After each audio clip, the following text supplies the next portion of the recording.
Hi everyone and welcome to the Dodo Bird Nerd. It's me, the Dodo Bird Nerd, and in today's video I'm going to be doing a deck tech for one of the new commanders from Strixhaven, that being Blex, Vexing Pest. So, without any further ado, let's roll the intro and let's get started.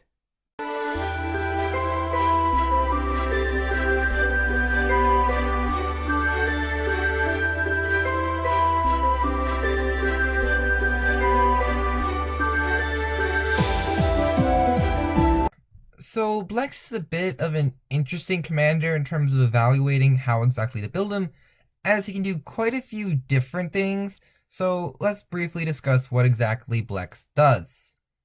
So Blex Vexing Pest is 2 and a green for 3/2 legendary creature pest. He has other pests, bats, insects, snakes, and spiders you control get +1/+1, and whenever he dies, you gain 4 life. On the other side, because he's a modular double face card, you have Searched for Blex. 2 black for sorcery. Look at the top 5 cards of your library. You may put any number of them into your hand and the rest into your graveyard. You lose 3 life for each card you put into your hand this way. So, in terms of how I built this deck, you are never using Search for Blex. That is not going to be something that occurs at any point unless you are really desperate for card draw. We are mainly going to be using the front side as an anthem effect for a bunch of different tribes. Now, as for what specifically tribes those are going to be, it's mainly going to be insects and spiders. Now, there are a few reasons of this. As for why those two specifically, they work well together in terms of they both kind of like to make tokens. And this deck admittedly was generally an upgraded version of my old Ishkana Graph Widow deck, who we'll see later on in this deck tech. As for why I didn't go with the other 3 pests, there isn't a lot of them. There is a few in this deck that actually do make pests. I think around 2, maybe a bit more. But I'm not going to go all into that because I just don't think there's enough to justify it. Bats, I would really want black and white for a bat commander. Because then you get a lot more life gain synergies, because while green did get a lot more in this set, white gives you a bit more, as well as flying synergies, which will help your bats out a lot. So I'd prefer white for bats. I prefer black-white than just green-black. As for why not snakes, Cassetto currently gets a greater variety of the snakes by going green and blue. And I would like Sultai. Green, blue, black for snakes would be amazing. However, if I have to pick between green blue or green black, I'll go with green blue at the moment. They'd have to print a lot more snake support in black, and if they did, I wouldn't be surprised, frankly, if they just printed a Sultai snake commander. So, we're not going to take advantage of the bats and snakes at all, really, and pests will take advantage of a bit. As for how this deck is going to play, it's going to be kind of tokeny, kind of aristocrat-y. In terms of how it's going to play, a bit playing around with those life gain synergies, as Blex can gain you 4 life when he dies if he's removed. So we can play around with those a bit in order to make a reasonably good deck. So our first section is going to be generically helpful cards. Now these are going to be cards that just help out the strategy, whether it be just blanket tribal bonuses, helping out one of the 2 tribes specifically but not naming it, or tutoring for arguably one of the best cards in the deck. So our first slot is going to be for Ikra Shidiqi, the Usurper, Skemfar Shadowsage, and Assault Formation. Now Ikra Shidiqi, 3 black-green, 3/7 Naga Wizard with Menace. It has Partner, but that doesn't matter in the slightest degree in this deck. And whenever a creature you control deals combat damage to a player, you gain life equal to that creature's toughness. So we're playing around a bit with that life gain theme as we see before, but it also helps out the spiders in this deck, as a lot of them have incredibly high toughness. So we'll gain life, which works with partly one of the sub-themes, and it also helps out one of the other sub-themes. Skemfar Shadowsage, 3 and a black for a 2/5 Elf Cleric. When he enters the battlefield, choose 1. Each opponent loses X life, where X is the greatest number of creatures you control that share a type, or, well, have a type in common, or you gain X life for the same exact stipulation. So while this may not seem the greatest in a split tribe deck like this one, we'll see how that's actually going to basically count all of our creatures. And it works with life drain to help us potentially win the game if we're going really wide with tokens, or just gain us a lot of life, which helps with some of our other synergies. Assault formation with 1 and a green enchantment. Each creature you control deals damage with its toughness rather than its power. Pay 1 green and give the creature that has defender the ability to attack. And you can pay 2 and a green and anthem all of your creature's toughnesses for the turn. So this is again here mainly for the spiders. However, a lot of insects did tend to have a bit higher toughness overall. So this does work with that. We're never using that defender bit. It's mainly here to support the spiders in the deck, but the ability to anthem toughness could potentially help us close out games as we are a token deck. Next up, we have Bala Ged Recovery, 2 and a green sorcery. Return target card from your graveyard to your hand. This is important for a card I'm going to get to in a bit. You'll see why I'm putting this here instead of just something you could run if you wanted to. I'm really recommending you run this and a few other cards. Bala Ged Sanctuary is the other side of it. You play that if you're desperate for the land, but though most of the time you're going to be using Bala Ged Recovery. And then Haunting Voyage, 4 black sorcery. Choose a creature type, return up to 2 creatures of that type from your graveyard to the battlefield. If the spell was foretold, return all creatures of that type from your graveyard to the battlefield instead. And you can foretell it for 5 black. So, again, you're probably only going to foretell this. You could, if you need to, just cast it and reanimate 2 things. But again, this card may not seem as good in a split tribe deck. But again, we're getting to that card that makes this deck a whole lot smoother in terms of its tribal effects. Regrowth is another card. It's basically like Bala Ged Recovery. It costs 1 less. It's 1 and a green instead of 2 and a green and does the exact same thing. But it doesn't have the back half of a land that if you need the land, you can play it. It doesn't have that flexibility, but it's still a fairly good card to run here. And then Diabolic Tutor, 2 black sorcery, tutor for a card, and put that card into your hand and shuffle. And then Final Parting, 3 black for a sorcery, tutor for 2 cards, 1 into your hand, the other into your bin, then you shuffle. Again, those are here to go grab this card specifically. Now, what exactly is this card that I seem to be hyping up as one of the most important cards in the deck, because it is arguably one of the most important cards in this deck? Well, that would be Masquet Nexus. 4 mana artifact.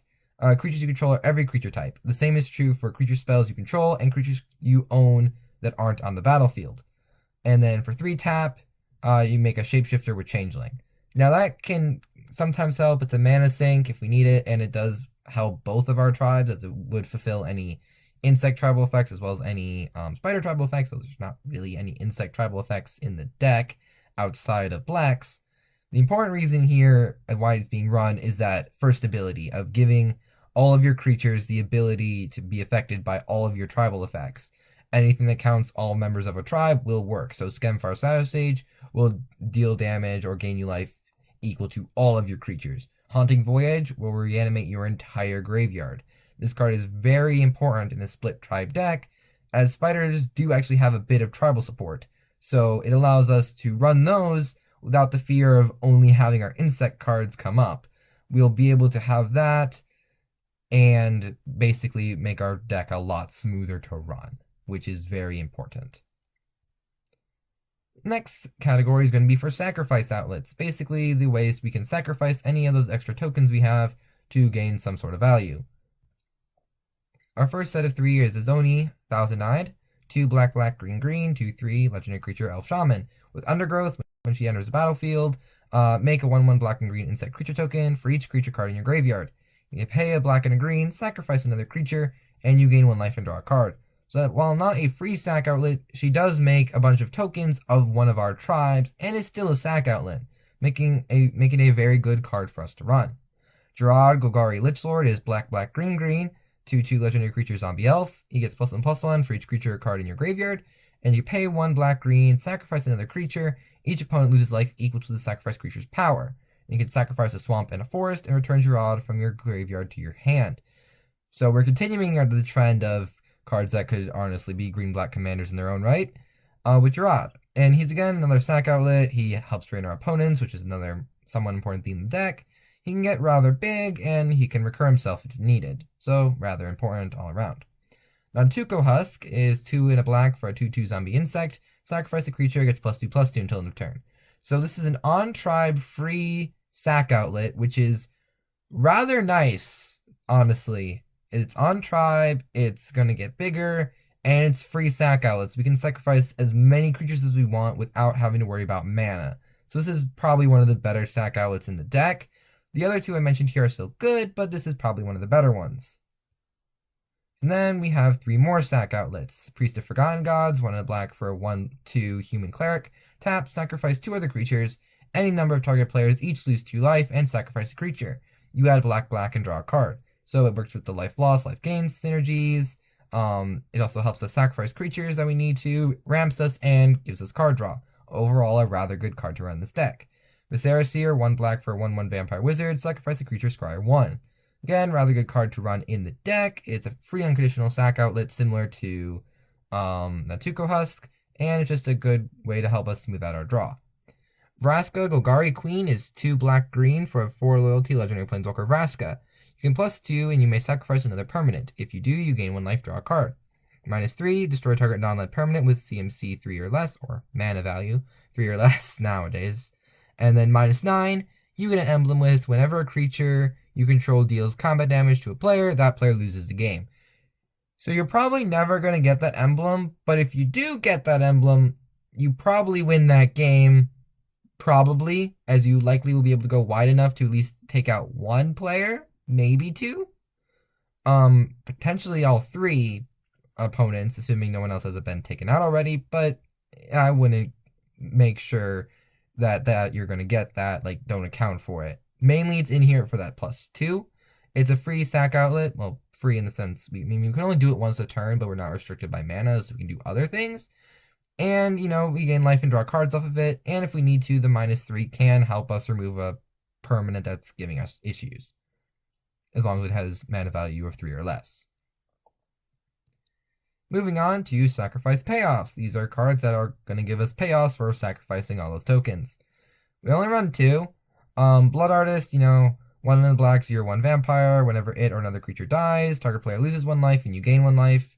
Simple, effective way to just, eventually win the game. Mazarek, Crawl Death Priest, 3 in the black and green for a 2/2 legendary creature insect shaman with flying.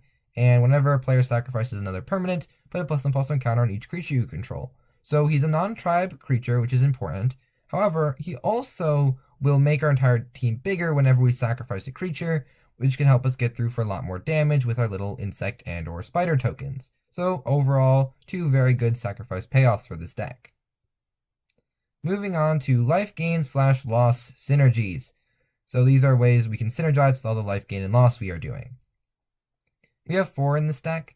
Belbe, Corrupted Observer, black and a green for a 2/2 legendary creature zombie elf. At the beginning of each player's post-combat main phase, that player adds colorless for each of my opponents, well, the person playing the deck's opponents, who lost life this turn. So, it can get some favor with the table for potentially ramping them. You are ramping more than them likely, but, it still could potentially give you some favor with the table. Mortality Spear, 2 in a black and a green for an instant. It costs 2 less to cast if you gain life this turn, and just destroy target non-land permanent. So this can effectively cast for a black and a green if you sack a creature and have a Blood Artist, or even a few of your sack outlets will gain you life. And there are a few other ways to gain life in this deck, but yeah, you're most of the time casting this for black and green. Okay, Exquisite Blood is a bit more on the expensive side, so you don't need to run Exquisite Blood. You could if you wanted to and had one, but you don't need to run it necessarily. It's a 4 and a black for an enchantment. Whenever an opponent loses life, you gain that much life. It does help with effects like Ishkanah, which we'll get into later, but again, you do not need to run this card. You can run something else in replacement. It just might make your deck run a bit smoother. Wound Reflection, though, is 5 and a black for an enchantment. Beginning of each end step, each opponent loses life equal to the life they lost this turn. So any of your life drain effects, such as Blood Artist or Ishkanah, which we'll get into later, will be doubled, which can help end the game a bit sooner. Moving on to Pest Makers. Now, I did mention there'd be a few pest synergies in the beginning, and there is exactly 2 cards that make pest tokens in this deck. So first up is Beledros Witherbloom. For 5 a black and a green, you get a 4/4 legendary creature Elder Dragon with flying. And at the beginning of each upkeep, create a 1/1 black and green pest creature token with, when this creature dies, you gain 1 life. You can pay 10 life, untap all lands you control. Activate only once each turn. So currently at the moment, Beledros Witherbloom is a bit expensive, though this is before the set comes out, so she might go down when that happens, like after the set comes out. But you don't need to run her, but it does help the deck out a bit. Admittedly, the main reason that she's in here is due to the making a pest token every upkeep, because our commander does pump them and they're pretty good sack fodder because they gain life, which works for some of our other cards. The pay 10 life, untap all of our lands is kind of just something added on. It's not needed. It's cool that it's there, but it's not needed for the deck to operate. So it's mainly for that pest token every upkeep. And the other pest maker is Blight Mound. For 2 and a black, you get an enchantment. Attacking pests you control get +1/+0 and have menace. And whenever a non-token creature dies, you control dies, create a 1/1 black and green pest creature token with when this creature dies, you gain 1 life. So this does pump up our pest tokens, which it does help make. Those are all on tribe, both the ones from Blight Mound and the ones from Beledros are pumped up by our commander. And this makes them a bit more evasive, including our commander as well. So if we want to do commander damage with our commander, unlikely but possible, it makes it a bit harder to block. It also allows us, if we end up having to sacrifice one of our non-token creatures to one of our snack outlets, it gives us pests, which are then on tribe. It also helps us recover from board wipes a bit more, as mentioned previously with something like a Haunting Voyage, that, well, you wipe our board, but then we get a bunch of pests in return, so it does help us mitigate some of that. Not our token creatures, but at least it'll help us recover from our regular creatures. So that's why Blight Mound is also in here. So those are the 2 pest makers that I decided to run in this deck. Finally, moving on to the actual first cards that actually are one of the 2 tribes I mentioned at the beginning, we have the insect cards. So our first set of insect cards is going to be Ant Queen, Broohatch Nantuko, and Endless Cockroaches. Ant Queen is 3 green for a 5/5 insect. You can pay 1 and a green and make an insect a 1/1 green insect token. Just on try makes tokens which you can sacrifice or just use to go wide. Pretty good in this deck. Broohatch Nantuko is 1 and a green for a 1/1 insect druid. Whenever he's dealt damage, you may create that many 1/1 green insect tokens. You can morph him out for 2 and a green as well. Makes it a bit easier for him to flip up in response to like a Blasphemous Act. So you can get a lot of tokens and still have a board afterwards, because they might be a bit more wary to do any of those global damage effects if they know you have this. But this could also help protect your board, potentially, maybe. But he also just makes a lot of tokens, which is helpful. And Endless Cockroaches is 1 black for a 1/1 insect, and when it dies, you return it to its owner's hand. So this can be a pretty good consistent sack card. It's on tribe, and you can run it through your sack outlets repeatedly. You'll get pests off of it from Blight Mound, as it's non-token. And yeah, so it'll help out your deck work out in the long run.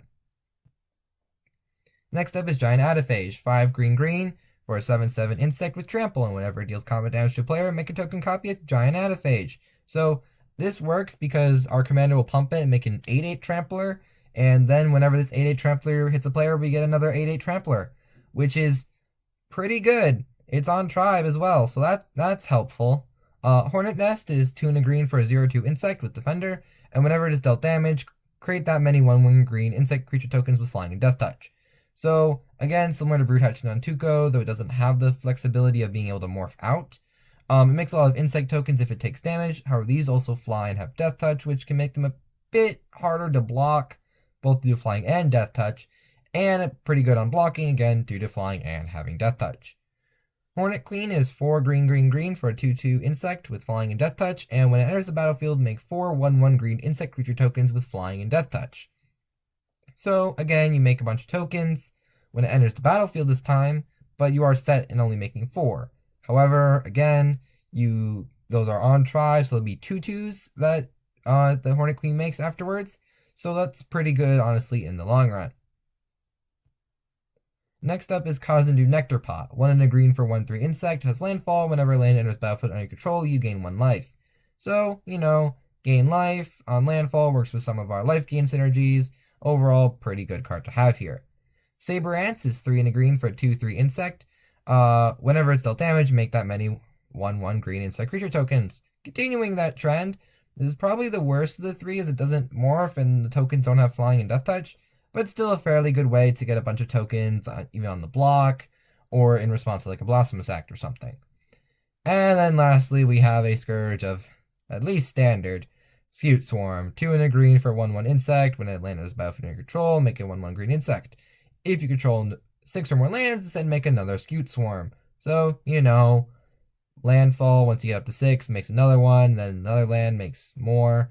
Pretty good for sack outlets, but also just helpful in terms of going wide with a bunch of on-tribe creatures that your commander pumps.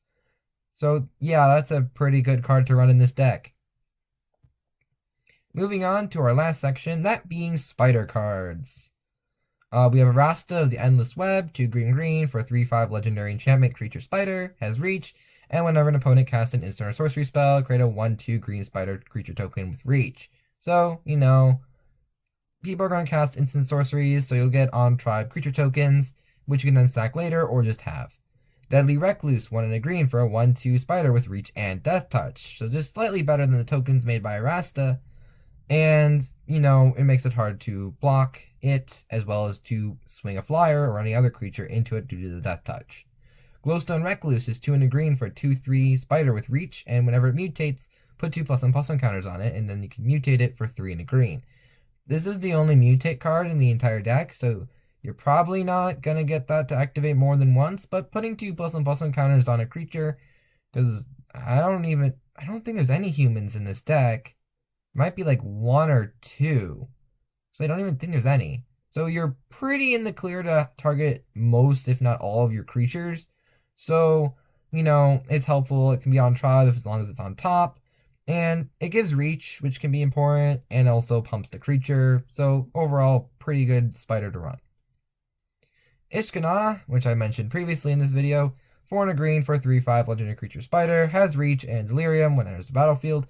If there are 4 or more types among cards in your graveyard, you make 3 1/2 green spiders with reach onto the battlefield, and then 6 in a black, target opponent loses 1 life for each spider you control. So, with something like Rotwidow Nexus out, this can drain an opponent for a lot of life, and it also just makes 3 on-tribe tokens if you have delirium, which you may not always have, but it's still pretty good effect. And with Witherbloom, if you have that, you can probably do that ability a few more times a turn than you maybe normally would be able to. Netcaster Spider is 2 and a green for a 2/3 spider. It has reach, and whenever it blocks a creature with flying, it gets +2/+0 until end of turn. Just pretty decent spider. Makes attacks with flyers, which are already hard against this deck, even harder to do because this one's going to get bigger against those flyers. All around, just a decent spider. Nyx Weaver is 1 black and a green for a 2/3 enchantment creature spider with reach. At the beginning of your upkeep, you mill the top 2 cards of your library, and you can pay 1 black and a green and exile it to return the target card from your graveyard to your hand. So it mills you, which can help out Ishkana with her delirium, but if you need the card, you can pay the 3 mana and exile it to get that card back from your graveyard to your hand, which can also help get back Masquid Nexus or help you dig to Masquid Nexus if needed. So pretty good spider to have. Penumbra Spider, 2 green for a 2/4 spider with reach. When it dies, you make a 2/4 black spider token with reach. So, it basically can get you a 2-for-1 in terms of bodies to sacrifice. You sacrifice the Penumbra Spider, and then you get another token, which you can then sacrifice later if you want. And it's on tribe, as it's a spider, and it has the larger toughness, so it helps out with like something like Aerial Formation or Ikra Shidiqi. Overall, pretty good card to run in the deck. Rotwidow Pack is 2 black and a green for a 2/4 spider with reach. You can pay 3 a black and a green, exile a creature card from your graveyard, and make a 1/2 green spider with reach. Then each opponent loses 1 life for each spider you control. This ability is somewhat better and somewhat worse than Ishkana's, as you have to exile cards from your graveyard, which isn't ideal, but you do make a token off of it, and it hits each opponent instead of just one like Ishkana does, and the ability is also slightly cheaper, so I can see the drawback of having to exile the card from your own graveyard, but other than that, it's arguably a better ability than Ishkana has, so it makes sense to run it here. And then Silklash Spider is 3 green for a 2/7 spider with reach. You can then pay X green and deals X damage to each creature with flying. So this can help you against any flyers, though you're probably already good against flyers. I mean, good chunk of your creatures have reach. but if they are not going to be able to be killed by your creatures, just blocked by them, and they could potentially go over them, then Silklash Spider can help you out with that. As I think you might have a few flyers, though not many. Like you have Hornet Queen and the tokens there, as well as the Hornet Nest tokens, but you're probably not going to have that many flyers, so you can fairly safely board wipe with Silklash Spider. Then you have Sporeweb Weaver, 2 and a green for a 1/4 spider, has reach and hexproof from blue, and whenever it is dealt damage, you gain 1 life and make a sapperling. So you gain life off of it, and while that sapperling may not normally be helpful, if you have that Masquerade Nexus, then it basically makes an on-tribe creature token whenever it's dealt damage, which is similar to Broohatch and such, but you may not be able to get as many as it only makes 1 and gains 1 life. So maybe not as good, but still a pretty decent way if you're just blocking little small creatures to gain life and make at least 1 token. Sweet Gum Recluse is 4 green for a 0/3 spider with Flash, Cascade, and Reach. When it enters the battlefield, you put 3+1/+1 counters on each of any number of target creatures that enter the battlefield this turn. So, yeah, this card with any of your mass token makers like Zoni can be really good.